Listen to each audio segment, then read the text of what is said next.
Hello students, welcome back to my channel pulsus classes. আমি comment বক্সে বহু request পেয়েছি যে উচ্চ মাধ্যমিকে বা আইসিএসসি সিবিএসসি ক্লাস 12 এ পড়লে কি কি কমার্স স্ট্রিমে গেলে কি কি সাবজেক্ট কম্বিনেশন নিলে খুব বেটার হয়। এই সাবজেক্ট চুজটা একটা বড় ফ্যাক্টর। যেহেতু ক্লাস 10 অবধি তোমাদের কমার্স সম্পর্কে কোনো ধারণা ছিল না, বিশেষ করে মাধ্যমিক স্টুডেন্টসদের ক্ষেত্রে বলবো, আইসিএসসি সিবিএসসি দের ইকোনমিক্স বা কমার্শিয়াল স্টাডিজ বলে একটা ছোট্ট পেপার থাকে 9-10 অনেক স্কুলে, কিন্তু মেইন স্ট্রিমে কি কি সাবজেক্ট নিয়ে পড়লে পরে কমার্স স্ট্রিমের স্টুডেন্টরা ইন ফিউচারে বেনিফিটেড হবে। কোনো সাবজেক্ট চুজ করার আগে আমাদের দুটো জিনিস মনে রাখতে হবে। একটা হচ্ছে সাবজেক্টটি যাতে স্কোরিং হয়, অল্প পড়ে বেশি নাম্বার পাওয়া যায়, এবং তার সাথে সাথে সাবজেক্টটি যেন আমাদের ভবিষ্যৎ জীবনেও কাজে লাগে। অর্থাৎ আমরা যখন গ্র্যাজুয়েশন করব বা চার্টার্ড অ্যাকাউন্টেন্ট, কস্ট অ্যাকাউন্টেন্ট বা অন্য কোনো প্রফেশনাল কোর্সে যাব, তখন সেই সাবজেক্টটি যেন আমাদের কাজে লাগে, সেরকমই সাবজেক্ট আমাদেরকে চুজ করতে হবে। এখন বহু স্টুডেন্টস আমাকে বলে যে স্যার কি ধরনের সাবজেক্ট চুজ করব। অনেক স্টুডেন্টসকে দেখি পরবর্তীকালে আমার কাছে পড়তে এসছে এবং তারা কিছু ফুল সাবজেক্ট নিয়ে ফেলেছে, যার জন্য তাদেরকে অনেক বেশি পড়াশোনা করতে হয়েছে এবং তুলনামূলকভাবে তারা কম নম্বর কিন্তু পেয়েছে। তারা যা পরিশ্রম করেছে তার তুলনায় কম নম্বর পেয়েছে। আমি দীর্ঘ 25 বছর ধরে এই কমার্স টিচিং এর সাথে যুক্ত আছি। বহু স্টুডেন্টসকে আমি পড়িয়েছি এবং তারা বেশিরভাগ স্টুডেন্টসই তারা খুব ভালোভাবে প্রতিষ্ঠিত জীবনে, তাদের সঙ্গে এখনো আমার যোগাযোগ রয়েছে।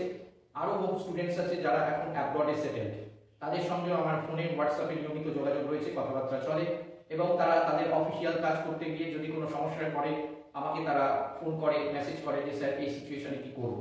আমি সবসময় তাদেরকে ঠিকঠাক গাইড করি এবং তাদের সঙ্গে আমার দীর্ঘদিন ধরে এই রিলেশন চলে আসছে। তো আমার এই 25-26 বছরের 25 বছর কমপ্লিট হয়ে 26 বছর চলছে। এই 26 বছরের শিক্ষকতায় আমি বহু স্টুডেন্টসকে দেখেছি যারা সাবজেক্ট নির্বাচন করতে যেমন ভুল করে ফেলে, তার জন্য পরবর্তী জীবনে সাফার করে। আর তার সাথে সাথে টিচার নির্বাচন কিন্তু কমার্স স্ট্রিমের স্টুডেন্টদের ক্ষেত্রে একটা খুব গুরুত্বপূর্ণ বিষয়। তার কারণ ক্লাস 10 অবধি এই সাবজেক্টটি সম্পর্কে তাদের কোনো ধারণা থাকে না। এই সাবজেক্টটি বা স্ট্রিমটি সম্পূর্ণ তাদের কাছে নতুন। এমন বহু স্টুডেন্টস আছে যারা পরবর্তীকালে আমার কাছে এসছে এবং এসে বলছে যে স্যার আমার কাছে যখন কিছুদিন ক্লাস করলো, অনেক কিছু জিনিস নতুন নতুন জানলো, তখন তারা বলছে স্যার আপনাকে আগে পেলাম না, এই জিনিসগুলো আমরা তো জানতামই না। তো চারিদিকে টিচার কমার্সের তোমরা প্রচুর পেয়ে যেতে পারো, কিন্তু কে ভালো কে খারাপ এটা বোঝার মতন অবস্থা তোমাদের এই ক্লাস 11-এ থাকে না। বিশেষ করে কমার্স স্টুডেন্টদের ক্লাস 11-এ পুরোটাই কিন্তু টিচারের উপর ডিপেন্ড করতে হয়। সুতরাং টিচার ঠিক বলছে না ভুল বলছে বা যতটা বলা উচিত ততটা বলছে কিনা, এগুলো ধরার মতন কোনো অবস্থা ক্লাস 11-এর স্টুডেন্টদের থাকে না। তাদেরকে টোটালি টিচারের উপর ডিপেন্ড করতে হয়। আমি এবছরে ক্লাস 11 কমার্স শুরু করে দিয়েছি অলরেডি। আমি অফলাইনে দু জায়গায় ক্লাস করাই, একটা গিরিশ পার্কে আর একটা দমদম স্টেশনের কাছে। আর গিরিশ পার্কের কাছে দুটো জায়গায় আমি অফলাইনে ক্লাস করাই। আমার ক্লাস শুরু হয়ে গেছে, 2-1 দিন ক্লাস হয়েছে। ক্লাস 11-এ যারা রয়েছে, যারা এবারে মাধ্যমিক দিয়েছে, অনেকেই তারা জয়েন করে নিয়েছে আমার সঙ্গে আগে থেকেই যোগাযোগ করে। আর যারা এখনো যোগাযোগ করনি তারা আমার সঙ্গে যোগাযোগ করে দ্রুত এই আমার ক্লাসে জয়েন করতে পারবে। আর এবছরে বহু স্টুডেন্ট আমাকে কমেন্টে লিখেছে, বিশেষ করে যারা কলকাতার বাইরে থাকে, অনেকটা দূরে থাকে, তারা আমাকে রিকোয়েস্ট করেছে যে স্যার আপনি অনলাইন ক্লাস স্টার্ট করুন অন্তত আমাদের কথা ভেবে। তো তাদের কথা ভেবে, তাদের রিকোয়েস্টে আমি এবার এই বছর থেকে অনলাইন ক্লাস শুরু করছি, সেটা 11-12-এ, এবং বিকমও শুরু করছি। বিকমের ক্লাস অবশ্য আমি এপ্রিল মাস থেকে আমি শুরু করবো। মার্চ মাসটা ওদের ছুটি দিয়েছি, এপ্রিল মাস থেকে, এপ্রিলের একদম প্রথম থেকে আমি বিকমের ক্লাস শুরু করবো। যারা আমার অনলাইন বা অফলাইন ক্লাসে জয়েন করতে চাও, দেখো নিচের স্ক্রিনে আমার হোয়াটসঅ্যাপ নাম্বার এবং ফোন নাম্বার দিয়ে দিয়েছি। ওই হোয়াটসঅ্যাপ নাম্বার বা ফোন নাম্বারে তোমরা যোগাযোগ করতে পারো, কিংবা আমার ডেসক্রিপশন বক্সেও আমার ফোন নাম্বার, হোয়াটসঅ্যাপ নাম্বার দেওয়া থাকবে, তোমরা সেখানে সেই নাম্বার থেকে যোগাযোগ করতে পারো। আর তার সাথে সাথে কমার্স সাবজেক্টটা কিরকম সেইটা যদি তোমরা জানতে চাও, তাহলে আমার কমার্সের প্রিলিমিনারি একদম বেসিক জিনিসগুলো নিয়ে কিছু ভিডিও আমি আগে করেছিলাম, ফান্ডামেন্টাল অ্যাকাউন্টস বলে। তো সেই ভিডিও লিঙ্কগুলো আমি এই ভিডিও ডেসক্রিপশন বক্সে দিয়ে দেবো। তোমরা যদি সেই ভিডিওগুলো দেখে কমার্স সম্পর্কে একটু আইডিয়া পেতে চাও যে কমার্স জিনিসটা কি বা আমার পড়ানো তোমাদের কিরকম লাগছে, সেই সম্পর্কে যদি তোমরা জানতে চাও, তাহলে সেই ভিডিওগুলো তোমরা একটু দেখে নিতে পারো। আর আমি ভিডিও চালাতেই থাকবো। যারা আমার ভিডিও দেখতে ইন্টারেস্ট বা যারা আমাকে সাবস্ক্রাইব করেছে আমার চ্যানেলটি, আরও কমার্স সম্পর্কে আরও নতুন নতুন জিনিস জানতে চাইছে, সেই ভিডিও চলবে। এছাড়া বিকম ফার্স্ট সেমিস্টারে তোমাদের ইকোনমিক্স একটা পার্ট আছে, ইকোনমিক্স সাবজেক্টটা তোমাদের কাছে অনেকেরই নতুন, যেহেতু তোমরা 11-12 ইকোনমিক্সটা থাকে না তোমাদের। তো সেই ইকোনমিক্সটা নিয়েও আমি ক্লাস শুরু করবো আগামী এপ্রিল মাস থেকে। এছাড়াও অ্যাকাউন্টসের জার্নাল এন্ট্রিজ থেকে বেসিক থেকেই শুরু করবো, কিন্তু তোমরা ফান্ডামেন্টাল অফ অ্যাকাউন্টসের যে কটা ভিডিও আমি বানিয়ে ফেলেছি অলরেডি, সেই ভিডিওগুলো তোমরা দেখে নেবে, ঠিক আছে? আচ্ছা, বেশি কথা না বলে স্টার্ট করে দিই, আজকের মূল ভিডিওর পর্বে চলে যাই।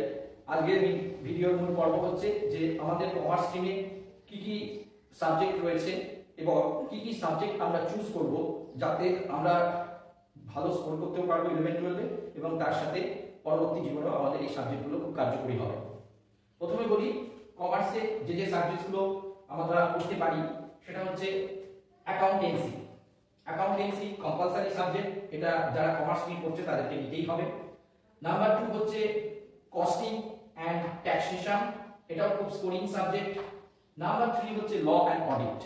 এই ল অ্যান্ড অডিট সাবজেক্টটি সম্পর্কে অনেকেরই ধারণা নেই, অনেক টিচার এই ল আর অডিটিং সাবজেক্টটা কিন্তু পড়ান না, এবং অনেক স্কুলেও ল অ্যান্ড অডিট সাবজেক্টটি নেই। তবে বর্তমানে অনেক স্কুলে এখন ল অ্যান্ড অডিট সাবজেক্টটি এসে গেছে, কিন্তু এই ল অ্যান্ড অডিট সাবজেক্টটি অনেকেই পড়তে ভয় পায়, ভাবে যে কি আছে বাবা এই সাবজেক্টটা, ল অনেক বোধহয় সেকশন আছে, অনেক বোধহয় আইনের কচকচালি আছে। একদমই বাজে কথা। ল এবং অডিট সাবজেক্টটি অত্যন্ত স্কোরিং, ঠিক আছে? যাই হোক, আমি একটু পরে বলছি, আগে সাবজেক্টগুলো বলে নিই। এরপরে রয়েছে কম্পিউটার অ্যাপ্লিকেশন, এটাও অত্যন্ত স্কোরিং। এরপরে রয়েছে বিজনেস স্টাডিজ, এরপরে রয়েছে ইকোনমিক্স, আর এরপরে রয়েছে ম্যাথ। এই কটা সাবজেক্ট কম্বিনেশন তোমাদের নেওয়া যায়। তোমরা জানো বেঙ্গলি ইংলিশ বা হিন্দি ইংলিশ আইসিসিবিএসসি বোর্ডের ক্ষেত্রে হিন্দি ইংলিশ বা বেঙ্গলি ইংলিশ, বা ওয়েস্ট বেঙ্গল বোর্ডের ক্ষেত্রে বেঙ্গলি ইংলিশ কম্পালসারি সাবজেক্ট। তাই এই কম্পালসারি সাবজেক্টগুলো আমি লিখিনি। এখন প্রশ্ন হলো, এই যে 7খানা সাবজেক্ট আছে, এই 7খানা সাবজেক্টের মধ্যে 4টে সাবজেক্ট তোমাদের চুজ করতে হবে। 4টে সাবজেক্ট, ঠিক আছে? তোমাদের ইংরেজি, বাংলা বা হিন্দি, ইংলিশ এইগুলো বাদ দিয়ে আর 4টে সাবজেক্ট চুজ করতে হবে, মানে মোট 6টা পেপার। এই 4টা সাবজেক্টের মধ্যে যেটাতে তোমরা সবচেয়ে কম নাম্বার পাবে সেটা কিন্তু অটোমেটিক্যালি 4th সাবজেক্ট হয়ে যাবে, এবং সেইটার মার্কস কিন্তু কোথাও কাউন্ট হবে না। বুঝা গেছে? 4th সাবজেক্ট কিন্তু আলাদা করে 4th সাবজেক্ট চুজ করার কোনো দরকার পড়ে না। তোমরা এখন বলবো কি কি সাবজেক্ট আমাদের নিলে ভবিষ্যতেও কাজে লাগবে এবং খুব স্কোরিং হবে।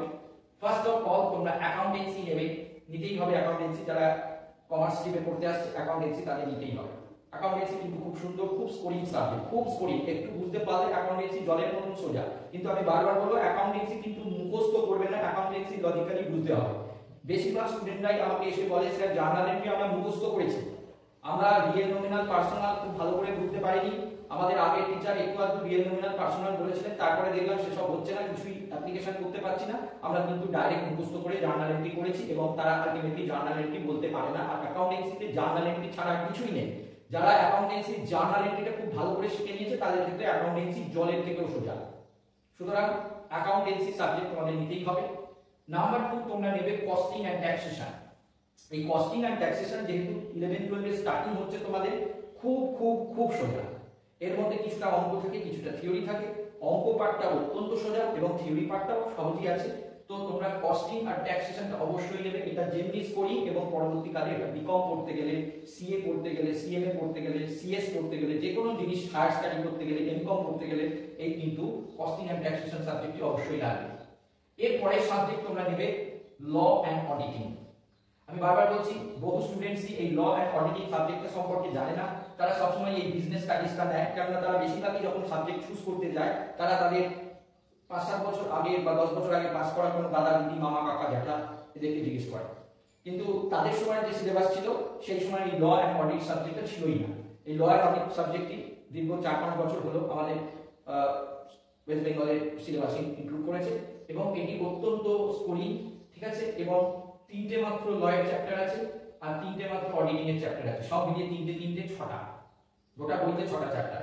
সেই জায়গায় বিজনেস স্টাডিজ আমি নিতে তোমাদের বারণ করব, তার কারণ বিজনেস স্টাডিজ অনেক পড়তে হবে।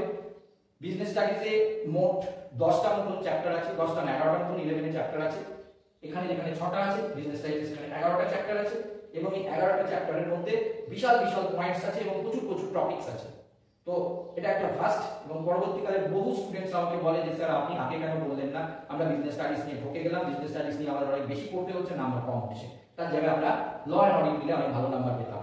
এবং এই বিজনেস স্টাডিজটা বিকমে গিয়ে সেভাবে কিন্তু কোনো কাজে লাগবে না। বিকমে একটা ম্যানেজমেন্ট বলে পেপার আছে, তার সঙ্গে অল্প একটু মিল পাওয়া যায়, কিন্তু বিজনেস স্টাডিজটা বেসিক্যালি কোনো কাজে লাগে না। সেই জায়গায় বিকমে তোমরা উঠলে ল এবং অডিটিং এই দুটো সাবজেক্টই তোমরা পাবে, এবং এই সাবজেক্টগুলো যদি একটু আগে থেকে পড়া থাকে বা ধারণা থাকে তাহলে তোমাদের বুঝতে সুবিধা হবে।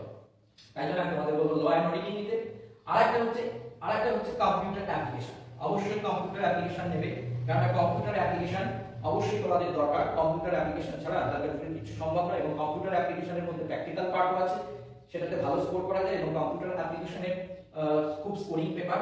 তাহলে আমি তোমাদের মোটামুটি এই চারটে সাবজেক্ট কম্বিনেশনে রাখতে বলবো। এটা হচ্ছে best subject combination, accountancy, costing, law and audit and computer application. এটা হচ্ছে বেস্ট কম্বিনেশন, ঠিক আছে? এটা হচ্ছে বেস্ট কম্বিনেশন, আমি লিখে দিলাম। এটা সবচেয়ে স্কোরিং, ওকে? এছাড়া তোমরা নিতে চাইলে ইকোনমিক্স কেউ নিতে পারো, একমাত্র ইকোনমিক্স তাদের কি সুবিধা, অনেকে বলে যে স্যার বিকমে তো ইকোনমিক্স আছে, এখন থেকে ইকোনমিক্স না পড়লে ইকোনমিক্স খুব শক্ত সাবজেক্ট পেয়ে উঠবো না। একদম ভুল কথা।